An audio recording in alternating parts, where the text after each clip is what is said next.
Queridos amigos, queridas amigas, estamos aqui mais uma vez reunidos para mais um estudo do Evangelho segundo o Espiritismo. Mas como vocês sabem, e que é de costume em todos os nossos encontros, nós começarmos com uma prece. Por isso eu convido a todos para que juntos possamos fazer uma prece de religação com o nosso Pai, do qual eu apenas sou o portador nesse momento. Pai de infinito amor, de infinita bondade, justiça e misericórdia. Ao nosso Cristo planetário, a Jesus, nosso amado e querido Mestre, nosso irmão maior, a Maria, nossa Mãe Santíssima, aos Espíritos superiores, a Ramatiz, aos mentores espirituais de nossa casa, aos Espíritos protetores, Espíritos familiares, Espíritos da natureza e aos nossos guias espirituais. Rogamos, como sempre, o auxílio, o amparo, a orientação para que possamos bem realizar essa nossa tarefa do dia de hoje, que é o estudo e a análise do Evangelho de Jesus através da ótica espírita, para que de posse dessa nova realidade, dessa nova verdade, possamos sempre fazer bom uso do nosso livre-arbítrio. Felizes então por esse momento, felizes por essa oportunidade, é que em nome de todos aqui presentes dos dois lados da vida, em nome de Jesus, mas sobretudo em seu nome, Pai amado, é que pedimos humilde permissão para darmos iniciado os estudos do dia de hoje, estamos todos juntos, graças a Deus. Olá mais uma vez. Como vocês sabem, nós temos esse projeto aqui na casa, que são as gravações online de temas que estão relacionados ao Evangelho segundo o Espiritismo. Mas vocês sabem que a nossa casa, né, retornou depois de um longo período de pandemia. Nós já estamos aí, já passamos mais de um ano. Graças a Deus, nós já estamos entrando numa rotina de normalidade. A nossa casa já está tendo seus encontros com as palestras semanais, que são as terças-feiras, as quintas-feiras e aos sábados. A cromoterapia também já voltou e todos os seus tratamentos espirituais.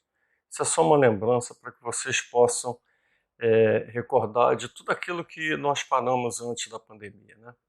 E estamos retornando agora já praticamente na totalidade daquilo que a FEIC fazia antes da pandemia. Já estamos com a cromoterapia também, mas aí continuamos dando continuidade a esse estudo do Evangelho e principalmente do canal da FEIC Online. Inclusive, a gente gostaria de solicitar a vocês que divulguem um pouco mais o nosso canal, né? São palavras que são levadas, às vezes, às pessoas que nem sempre podem estar aqui na casa, que também não têm muito conhecimento do que vem a ser a doutrina espírita, para entender o que é o projeto espírita ou o que é o projeto do espiritismo, que nada mais é do que uma interpretação de maneira mais apropriada aos tempos atuais do que aquilo que durante um período ficou sendo analisado, às vezes de maneira não observância de forma correta. E aí, por isso mesmo, Jesus, portador e conhecedor de que tudo que estaria acontecendo naquela época e na época atual, dizia que iria mandar um Consolador prometido. Nós acreditamos que esse Consolador é a doutrina espírita, porque ela vem tirar o véu de uma série de coisas que a gente ainda tinha muito enraizado em nós, né? Sobre a imortalidade da alma, sobre a reencarnação, sobre a possibilidade de comunicação entre os dois lados da vida, né? Entre o lado material e o lado extrafísico. Então, tudo isso a doutrina espírita veio esclarecer. Por isso mesmo, vocês podem observar que do livro dos Espíritos, que foi o primeiro livro da doutrina espírita, para o Evangelho segundo o Espiritismo, foram 8 anos que Kardec precisou fazer reflexões porque ele teria que reinterpretar o Evangelho. Porque naquela época as religiões mais antigas, eles ainda não tinham e não falavam sobre reencarnação, sobre mortalidade da alma. E ele teve que ver tudo isso, e teve que reinterpretar.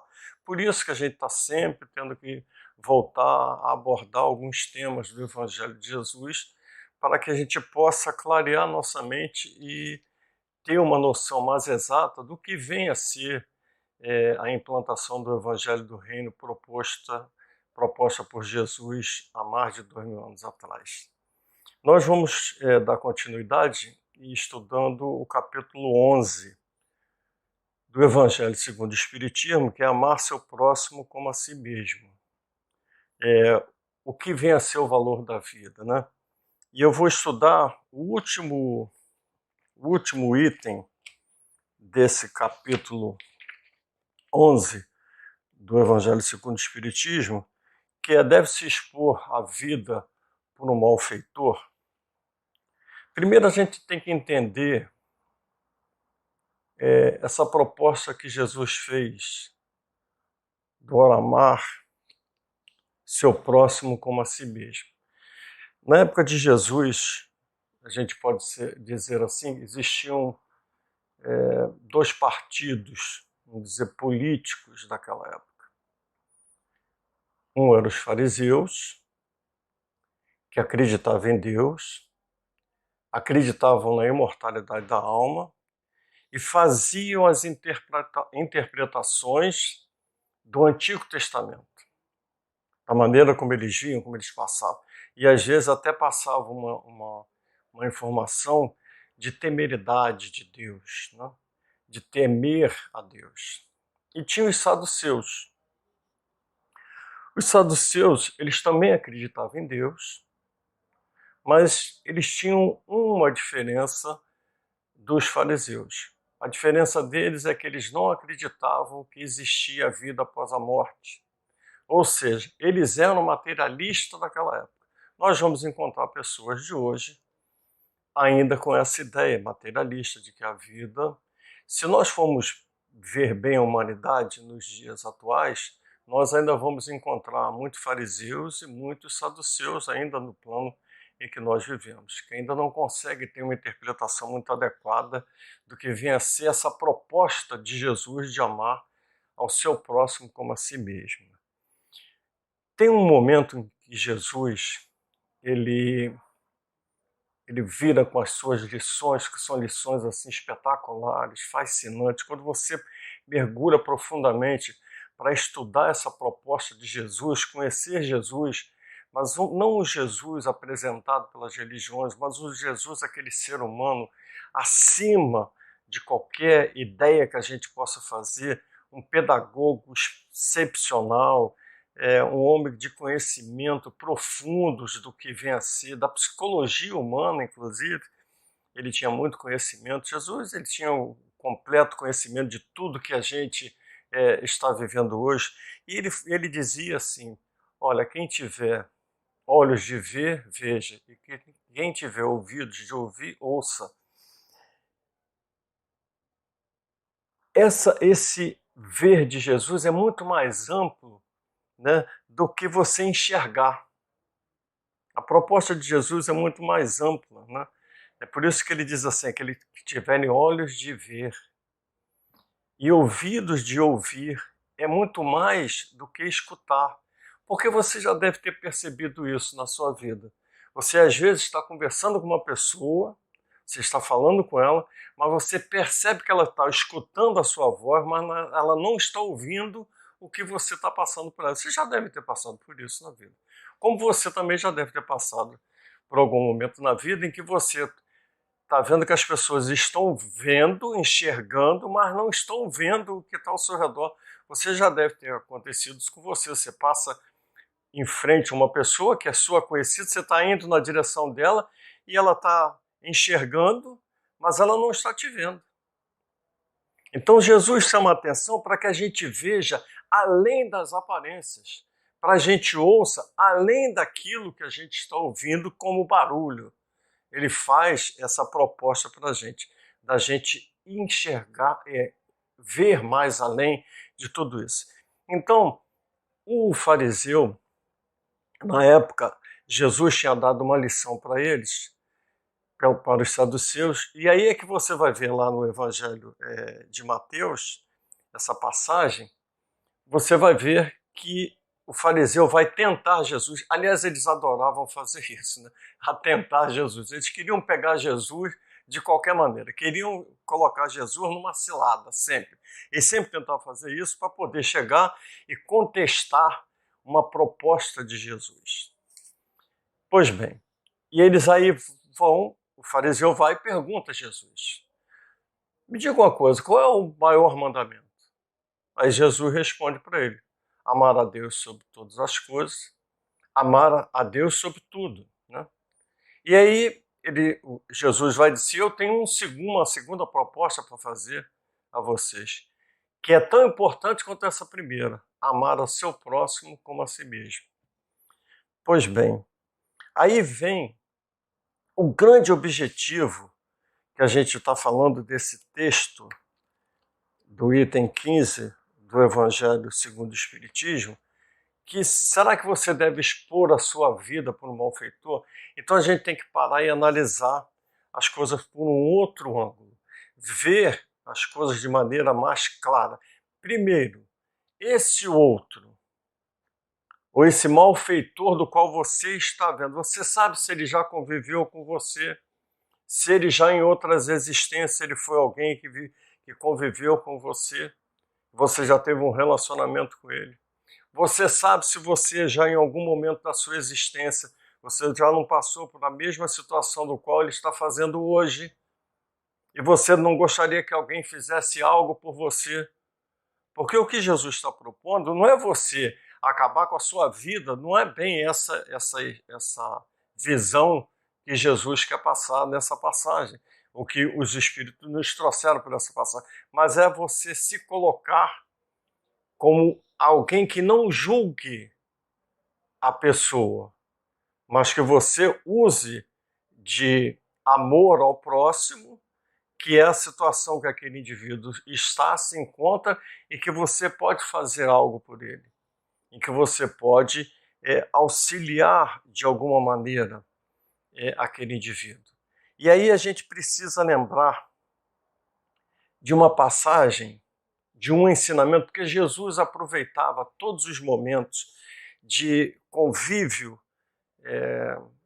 com aqueles homens e com aquelas mulheres daquela época para passar uma lição. Jesus sempre aproveitava uma oportunidade para passar essa lição. Existe um livro que a gente sempre recomenda a leitura dele, a análise, aprofundar um pouco sobre esse estudo, que é o livro Boa Nova, de Humberto de Campos, psicografia de Chico Xavier, que inclusive Humberto de Campos aproveita para dizer como Jesus se utilizava das situações em que ele estava vivendo para passar uma lição, para passar um ensinamento, para que aquilo pudesse ficar gravado na mente das pessoas e elas pudessem fazer a tal reforma íntima, tão falada, né, que a gente escuta falar tanto sobre isso. E Jesus faz uma proposta, que é a proposta daquela parábola, que é a parábola do bom samaritano. Pois eu não vou ler a parábola toda, porque senão a gente perderia um tempo aqui, e a proposta não é essa. Mas Jesus, ele quando faz essa proposta, é porque ele está sendo mais uma vez tentado pelos fariseus também daquela época, que perguntam para ele: quem é o meu próximo? E aí Jesus aproveita e narra essa história, que é a história do samaritano. Ou seja, o que ele faz? Ele diz assim: um homem foi pego por malfeitores que o maltratam, deixa ele lá quase que semi-morto, e aí alguns daqueles homens que passam por aquele indivíduo estão descendo de Jerusalém para Jericó. Nós precisamos entender o que era Jericó. Jericó era uma cidade bem próxima de Jerusalém, e que Jericó ela tinha costumes diferentes do povo de Moisés, da cultura e da religião do povo de Moisés. Existia uma maneira diferente de ver a vida, né, de ver costumes culturais e outras coisas a mais. E aí ele diz assim, está descendo para aquela cidade um levita. Está descendo também um religioso. E esse homem que foi pego pelos ladrões também descia para Jericó. Agora nós precisamos observar, é essa proposta que Jesus diz, observe as coisas com olhos de ver e ouvidos de ouvir. Nessa parábola, Jesus dá adjetivo a todos os personagens dessa parábola, a todos os personagens. Ele fala do samaritano, ele fala de um levita, ele fala de um religioso, ele fala do hospedeiro, que era um homem lá que tinha uma hospedaria. Ele dá adjetivo a todos aqueles indivíduos. Mas o próximo ele diz assim, um homem caído. Um homem. Ou seja, ele não diz se ele é religioso, ele não diz qual é a sua nacionalidade, ele não diz qual é a sua posição social, ele não diz se ele é um homem de bem ou um homem de mal, mas ele diz um homem caído. E aí, como vocês sabem da história, o levita passa adiante, o religioso passa adiante também, não dá a menor importância, ou seja, não estão enxergando, mas não estão vendo aquela situação, passo adiante e vê um samaritano, que era aquele que era dado como alguém que não tinha zelo por nada nem por ninguém, mas esse vê. Esse aí é que está aquela história de Jesus. Esse vê a situação, se compadece com aquela situação, vai, o recolhe, acode ele, leva aquele homem até uma hospedaria, deixa ele lá, faz uma proposta para o dono da hospedaria, que se ele gastar alguma coisa a mais, quando ele retornasse, ele ia lá e pagava a diferença. Quer dizer, Jesus não comenta nada sobre aquele homem caído. Ele diz um homem caído. Qual é a proposta de Jesus? Para chamar a nossa atenção. Porque não importa que a gente não faça julgamento ou pré-julgamento das pessoas ou das situações, que a gente use de misericórdia. E aí Jesus faz uma pergunta aos fariseus e aqueles homens que estavam ali naquele momento. Quem vocês acham que que utilizou-se como o próximo? Aí os homens respondem assim, olha que eles não falavam nem o nome samaritano. O fariseu, ele nem o nome samaritano ele dizia. Eles vão e respondem para Jesus assim, aquele que usou de misericórdia. E Jesus vai e diz assim, vai e faze tu o mesmo modo. Ou seja, essa é a proposta dessa passagem do Evangelho de Jesus, do Evangelho segundo o Espiritismo, no item 15. Que a gente não faça julgamento. Se a gente puder ajudar, se a gente puder fazer algo, faça. Não julgue as situações, não julgue o seu próximo. Não faça pré-julgamento das situações. Olhe, enxergue e veja o que você pode fazer. Se você pode acudir, se você pode fazer algo, vá e faça. Essa é a proposta do amar a seu próximo como a si mesmo. Uma proposta grandiosa. Isso faz um bem a todos nós. Jesus era, como eu falei, alguém de forma assim fantástica.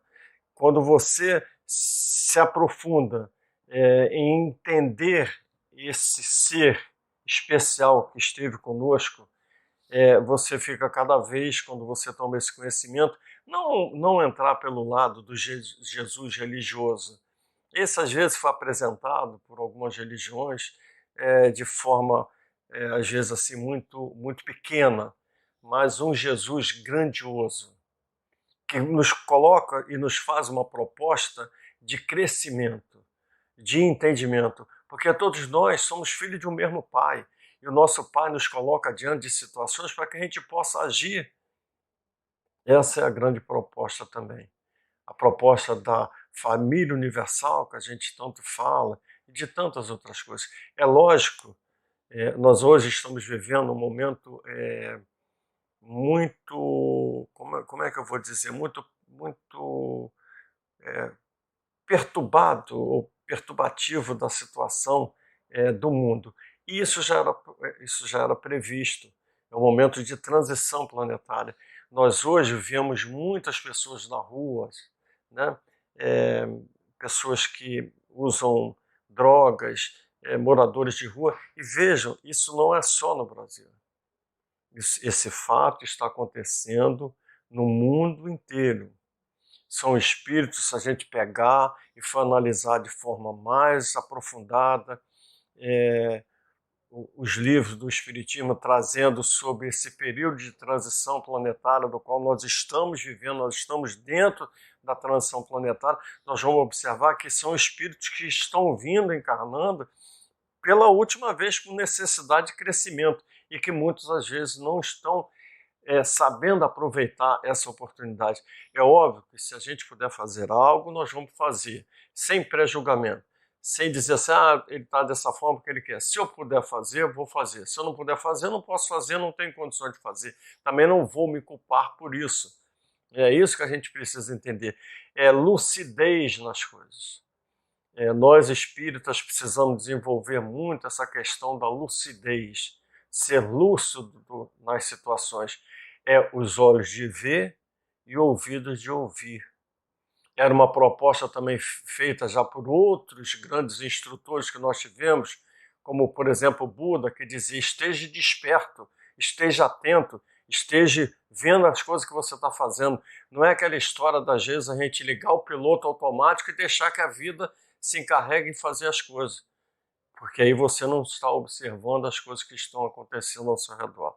Mas estamos vivendo nesse momento, principalmente nessa situação de aprender a amar ao próximo como a nós mesmos. Mas nós precisamos também aprender o auto-amor, a autocompaixão, porque a partir do momento em que você começa a fazer essas transformações em você, você começa a fazer isso também com o seu próximo, com aquele que está ao seu redor. E às vezes o seu próximo não é aquele que está lá distante, às vezes está dentro, no meio da família, no diálogo, na conversa, né? No entendimento, estão ali próximos da gente.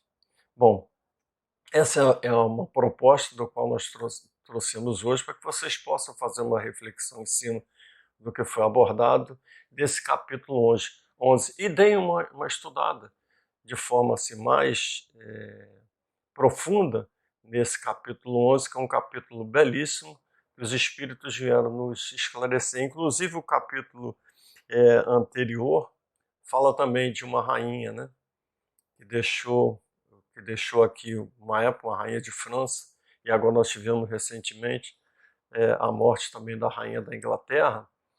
Então, olha só, vocês vejam como é que as coisas são tão sendo tão bem encadeadas, né? E aí a gente começa a entender um pouco mais o grande projeto que o nosso Pai criou para todos nós, que é o projeto Vida, que é o projeto de encontrar a nossa felicidade. Mas a felicidade não são nas coisas que se perdem, né? A felicidade é o conteúdo da sua vida, aquilo que você tem dentro de você, aquilo que você conquistou, em que nem a ferrugem e nem as traças vão poder corroer.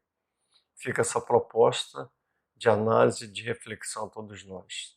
Mas, como vocês sabem, em todos os nossos trabalhos, nós também encerramos fazendo uma prece. Portanto, eu convido a todos para que agora possamos fazer uma prece de agradecimento por esse momento. Fechemos os nossos olhos e elevemos os nossos pensamentos. Pai de infinito amor, de infinita bondade, justiça e misericórdia. Ao nosso Cristo planetário, a Jesus, nosso amado e querido Mestre, estamos profundamente agradecidos por tudo que aqui recebemos, pela oportunidade do trabalho e do convívio com os nossos irmãos da espiritualidade, pela oportunidade de podermos estar levando um pouco do conteúdo do Evangelho do nosso Mestre a tantos outros locais. Assim é que felizes e agradecidos em nome de todos aqui presentes dos dois lados da vida. Em nome de Jesus, Mãe, sobretudo em seu nome, Pai amado, é que pedimos humilde permissão para darmos por encerrado o nosso estudo do dia de hoje, dando todos juntos. Graças a Deus. Um abraço a todos, fiquem com Deus e até uma próxima oportunidade. Fiquem com Deus.